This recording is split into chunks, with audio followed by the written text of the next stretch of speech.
Right, let me start by saying something important. I like wine. I enjoy a glass of something cold on a Friday evening. I love rosé season here in Monaco. I'm not about to spend the next 15 minutes wagging my finger at you and telling you to become a monk. That is not what this is. But I am going to tell you something your body has been trying to tell you for a while now, and it's this. That glass of wine is doing something to you at 47 that it was not doing at 37. And you know it. You felt it. The hangover that arrives after 2 glasses when you used to handle a bottle, the sleep that shatters at 3 a.m, the anxiety the next morning that feels wildly disproportionate to what you actually drank. You've noticed it. You just haven't had anyone explain why. So let's talk about it honestly. No judgment, just the science, the story, and then you get to decide.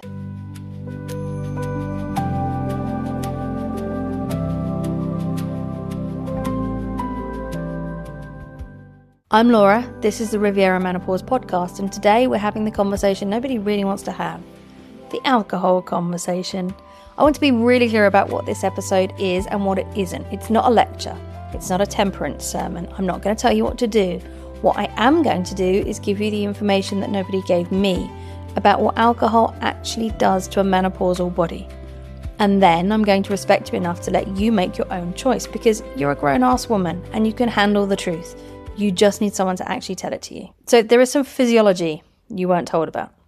And here's the thing that nobody told me, and I wish they had, because it would have saved me about 18 months of wondering why I'd become such a lightweight. Your body processes alcohol using an enzyme called dehydrogenase, and the production of that enzyme is influenced by estrogen. When your estrogen levels were higher, in your 30s, your early 40s, your body was better at breaking down alcohol. Not brilliant at it, because let's be honest, our bodies have never been thrilled about processing what is essentially a toxin, but better. Now, as estrogen declines, your body produces less of that enzyme, which means the same glass of wine that your body used to process relatively efficiently is now hanging around in your system for longer. It's being metabolized more slowly. The alcohol is in your blood for longer. The effects hit harder, last longer, feel worse. So no, you're not imagining it. You genuinely cannot drink the way you used to. Not because you've become weak, not because you're getting old, but because the specific enzyme your body uses to process alcohol is declining, along with the hormone that supported its production. It's biochemistry, not biography here. So 1 glass now is doing what 2 glasses used to do. That's a measurable physiological fact. And once you know that, the next day regret after a moderate evening starts to make a lot more sense. So let's talk about sleep, because this is the bit that connects directly to episode 1 and the 3 a.m. wake up. Alcohol is a sedative. It helps you fall asleep faster. That bit's true. That's why it's so seductive, especially for the menopausal women who are already struggling with sleep. You have a glass of wine, you feel relaxed, you drift off quickly, and you think, this is helping. It's not helping. What alcohol does to your sleep architecture is genuinely brutal. It suppresses REM sleep. That's the phase where your brain processes emotions and consolidates memories. It fragments deep sleep, the phase where your body repairs itself and your brain clears toxins through the glymphatic system I talked about in episode 3. And then, about 4 hours after your last drink, your body finishes metabolizing the alcohol and there's a cortisol rebound. A cortisol rebound. Your stress hormone spikes in the middle of the night, which is why you wake up at, say it with me, 3 a.m. Heart racing, mind spinning, anxious about absolutely nothing and everything at the same time. That's not insomnia. That's a cortisol spike triggered by alcohol metabolism. And if you're already in menopause where your cortisol is already running higher than it should be, that rebound hits even harder. You're adding a chemical stress response on top of a hormonal one. It's a double hit. So the glass of wine that helped you fall asleep at 10 p.m. is the reason you're staring at the ceiling at 3 a.m. And the irony, the really cruel irony, is that by 3 a.m. you've completely forgotten that you drank anything. You just think, here I am again, awake. What's wrong with me? Nothing's wrong with you. Your body is processing a toxin while simultaneously trying to manage a hormonal transition. That's what's happening to you. And I'll continue to be the fun sponge and tell you about the hidden cost you can't feel yet. So this is the next layer, and this is the one most people don't know about. Alcohol is inflammatory. Isn't that nice? So every time you drink, you trigger inflammatory pathways in your body. In your 20s and 30s, your body handled this relatively well because estrogen was actively suppressing inflammation. It was sort of cleaning up after the party, so to speak.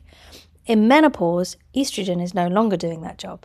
Your baseline inflammation is already higher. Your joints might be stiffer, your brain might be foggier, your gut might be more unsettled. These are all signs of low-grade chronic inflammation that's already running in the background. And then you add alcohol. And it's like throwing a match on dry kindling. The inflammation spikes, your joints hurt more the next day, your brain fogs worse, your skin looks dull, your mood drops, your gut rebels, and you think, I must be coming down with something. No, you're inflamed, and the wine is making it worse. I didn't want to hear this when someone first told me. I remember thinking, oh, come on, it's one glass. And yes, one glass is not going to destroy your health. But when you're already managing menopause symptoms, when you're already working on your sleep, your stress levels, your inflammation, alcohol is actively undoing some of that work. Not all of it, but some of it. And you deserve to know that so that you can make an informed choice. So one more thing, and then we'll talk about what to do all of this, and I'll try and stop being the fun sponge, I promise you. You know that feeling the morning after a couple of drinks, that low-level sort of dread, the sense that something's wrong, but you can't quite put your finger on it. Some people call it hangxiety. Awful word, but accurate. Here's what's happening. Alcohol depletes your GABA. That's the calming neurotransmitter that helps you feel relaxed and even. It also disrupts your serotonin production. And remember from episode 5, well, we haven't got there yet, but I'll preview it. Your serotonin is already under pressure in menopause because estrogen supports its production. So alcohol temporarily boosts the calming chemicals in your brain, which is why you feel relaxed while you're drinking, and then depletes them afterwards. The next morning, your calming chemicals are in deficit. Your stress chemicals are elevated, and you feel anxious, flat, irritable, and emotionally quite fragile. Not because you're weak, but because your neurochemistry is temporarily in the red. In a non-menopausal body, this recovers relatively quickly. In a menopausal body, where those calming chemicals were already reduced, it takes longer. It hits harder, it lasts longer, and many women I speak to have no idea that the anxiety they're experiencing on a Tuesday morning is connected to the wine they had on a Saturday night. The gap is long enough that the connection's invisible, but it's there. Okay, so I'm going to give you a framework now, not rules. It's a choice, not a habit. So what do we do with all of this? I'm not going to tell you to stop drinking. I've said that and I mean it. What I'm going to offer you instead is a framework, not rules, a framework. Step 1, know what it costs. That's what this episode is. Now you know. Reduced enzyme processing, disrupted sleep architecture, cortisol rebound, increased inflammation, neurochemical depletion. That's the price tag. It's not a moral judgment, it's a transaction. Step 2, make it conscious. Most of us don't decide to drink. We default to it. The bottle comes out because it's 7 p.m, because it's Friday, because someone else is having one, because we're tired and it's there. That's not a choice, that's a pattern. And I'm not saying the pattern is bad, I'm saying you deserve to know whether it's a choice or a habit. So try and be conscious.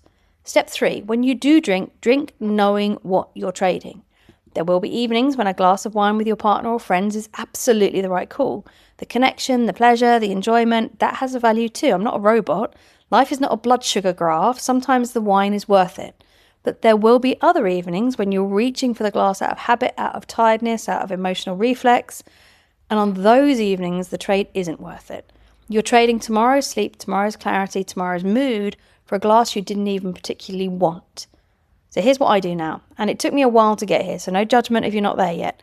Before I pour a glass, I ask myself one question. Am I choosing this or am I defaulting to it? If I'm choosing it, great, I'll enjoy it fully. No guilt.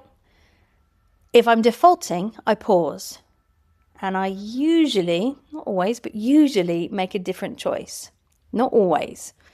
And that's the shift from default to decision. It's changed my relationship with alcohol more than any dry January ever did. Okay, so here's your one thing this week, and this one is beautifully simple. Next time you reach for a drink, and it doesn't matter when that is, tonight, Friday, whenever, pause for 3 seconds and ask yourself, am I choosing this or am I defaulting to it? If you're choosing it, say, I know what this costs, I'm choosing it anyway, and enjoy it properly, no guilt. If you're defaulting, say, actually, not tonight. See how it feels. Either answer is fine, both are valid. The only wrong answer is the one you don't make consciously.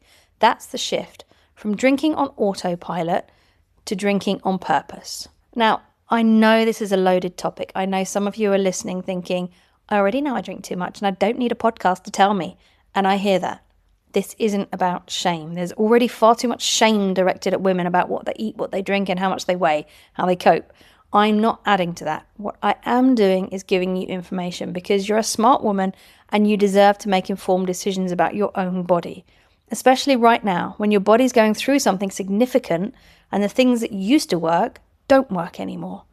What we talked about today, the sleep disruption, the cortisol rebound, the inflammation, the neurochemical depletion, they're all connected. They all affect each other. The alcohol touches all of them. That's why I gave it a whole episode, not because it's the most important thing, but because it's the thing that nobody else really ever says out loud. Next week, we're going somewhere deeply personal. We're talking about the confidence that vanished, the self-doubt that arrived from nowhere, and I'm going to explain why that's not a psychological problem. It's a hormonal one. And the difference between those two things matters enormously. If this episode resonated, even if it made you slightly uncomfortable, send it to someone. The woman who needs to hear this is probably the one who says, I only have one or two, and then wonders why she feels terrible the next day. She's not doing anything wrong. She just needs this information.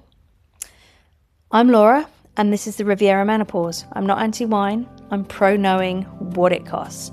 So for now, that's me signing off with love from Monaco.